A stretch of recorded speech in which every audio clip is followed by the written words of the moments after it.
I saw ACDC this past Saturday at Soldier Field in Chicago.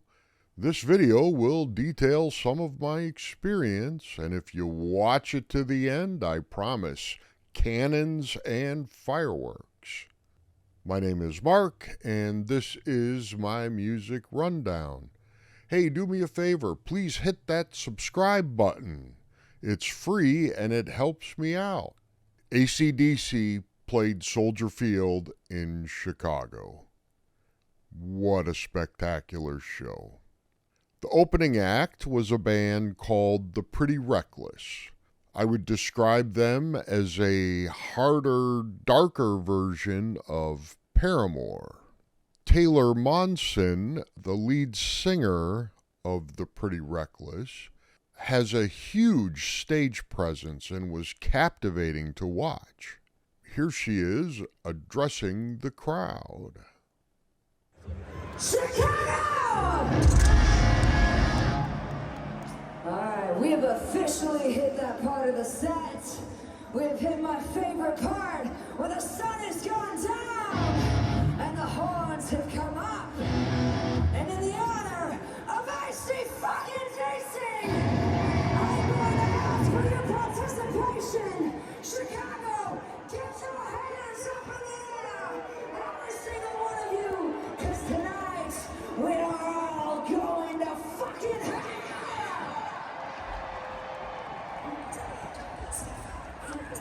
For some reason, whenever somebody talks or reports news about Taylor or this band, they have to bring up the fact that she played the role of Cindy Lou Who in the Jim Carrey version of The Grinch. So there's mine. If you ask me who should open for ACDC, I can't really think of a band that would come to mind. ACDC is in such a unique spot from like the genre pigeonholes. Not really metal, but not really like melody rock, just sort of plain hard rock. It was obvious that most of the fans were there for ACDC in all of our gray-haired glory. And many didn't seem to care that the Pretty Reckless were playing. There were lots of empty seats, lots of people just chatting and walking around. Calls from Taylor for audience participation yielded some lackluster results. While I was familiar with the band, I hadn't really listened to them in detail. I would describe it as dark, hard rock. But the band was really polished and they sounded really good. I also realized that they could probably headline at a music festival or a smaller arena, and it's probably just my old man stuck in the 80s mentality that prevented me from hearing them before now. I did see one person relatively close to us that went kind of nutso every time they started a new song, and in a very animated way sang every lyric to every one of the songs. The Pretty Reckless, they're pretty good. You should check them out. If you're a fan of rock and roll, they have some good tunes. The venue.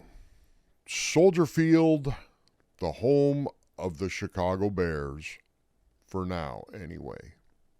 And again, here I go with some old man rants. I personally very much dislike stadium concerts. Long lines for food, long lines for the can, of which even 20 minutes after the doors open look like a pack of ravaging wildebeest ransacked every inch of it. They even have a guy in there whose jacket on the back says restroom attendant or something like that. He's just standing there trying to stay out of the way. Access to our floor seats was only through a single tunnel, and this area is not in a part of the stadium that was designed for public traffic, let alone the number of people trying to go through to get to the floor seats. There was no shortage of spots to buy booze, though. Down around the floor seats, every 20 feet or so was a bar that sold booze. Parking at Soldier Field is spread out to lots scattered all around, some as far as a mile or two away. We like to park on the Waldron deck. It is on the south side of the stadium. It's the closest lot to the gate where we go in. At the Rolling Stones, and again for ACDC, they had a merch stand outside the stadium right at the entrance to this parking structure. We were able to buy shirts and other stuff and return them to the car before we went into the stadium, so that was pretty convenient. The Waldron deck is also a great spot for tailgating. The lot opens at 4, but the stadium gates don't open until 6 p.m. Some folks are better at this than others. From a couple of chairs and a portable Bluetooth speaker to a full-blown physical bar with a grill and tables.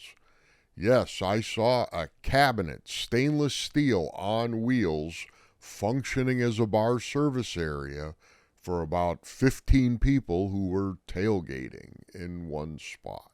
ACDC took the stage right at 9 o'clock. Brian Johnson was smiling ear to ear, the biggest shit-eating grin you could imagine. Take a look. Hello, Chicago! Now it's been too long. Where you been? It's great to be back, and we're going to do the same stuff we always do. Just play some rock and roll and have a party. So let's go! Come on!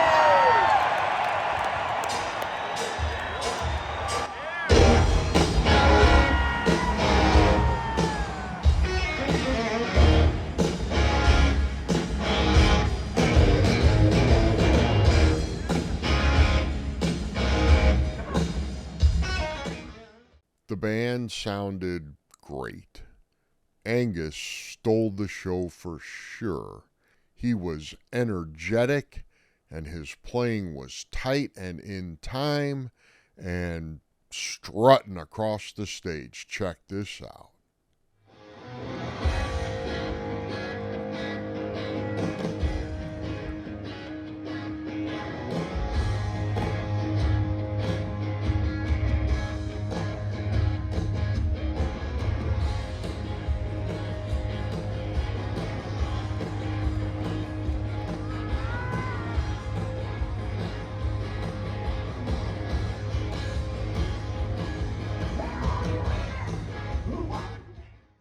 Yeah, that dude is 77. When I saw the Rolling Stones last summer, there were several times where Keith Richards fumbled chords or played out of time from the rest of the band. Not Angus, though. He was spot on with enough variation in the licks to prove that he was playing live. Brian Johnson, at age 77, was just as happy as could be on stage. His foot was in a medical boot, but he still was moving and jiving all around that stage. His voice is sort of still there. He was not able to do some of the higher shrieks, and he seemed to get winded frequently and miss the last syllable of a line. But you could hear that it was still Brian, that unmistakable voice.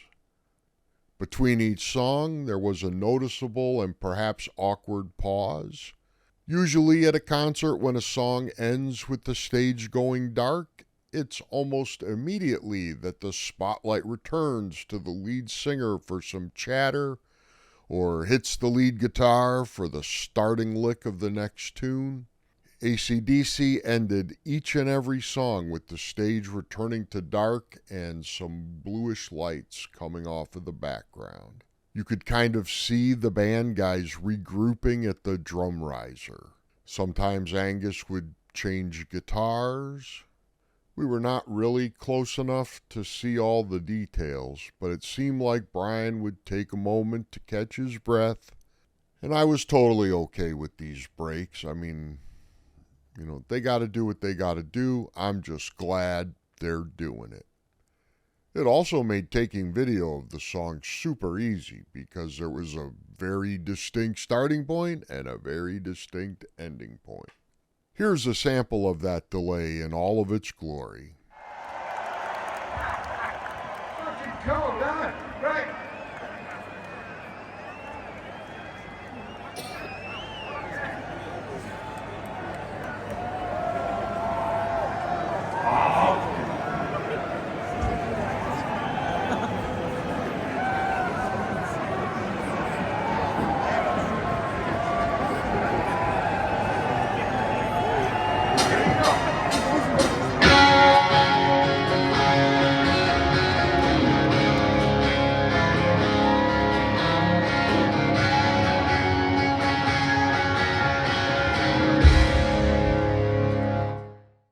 That was a long time, wasn't it? The set list was the same as it has been for the entire tour. There were no surprises, except during Shook Me All Night Long. Brian, for this entire tour, has been changing one word in that song based on the city they were in, and for this one, he sang "Knocking Me Out with Those Chicago Thighs." By the time this video that I'm making goes live, I would expect the show in Cleveland has already happened. And even if they didn't come out and say it, I think the Cleveland show might have been the last time that ACDC plays live. Back in 2016, when Brian Johnson's doctors told him he had to stop playing live or risk losing all of his hearing, he left the tour and Axl Rose was brought in to finish the shows. 10 in North America and 12 over in Europe. But luckily, due to some medical voodoo, Brian was able to have some of the damage repaired and ultimately rejoin the band. In every band, there are members who can be replaced and those who can't. Many times, the public decides whether or not to accept replacements. I mean, Kevin Cronin continues to get beat up for leaving Bruce Hall out. Canceled shows, slow ticket sales continue to hound him. I kind of feel sorry for Styx being attached to that, but it's a clear indication that the public does not approve of the Kevin Cronin band without Bruce Hall and the name REO Speedwagon. For ACDC, it has to be Brian and Angus. Without those two, it just would not be the same. I'm so glad that I got to see this tour. It was definitely a bucket list item for me. Now we just move on to hoping The Who can manage to not break up before that show happens in September. Until then, for those about to rock, my name is Mark, and this has been my music rundown. I will see you at the show. Fire.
piece of bacon, baby.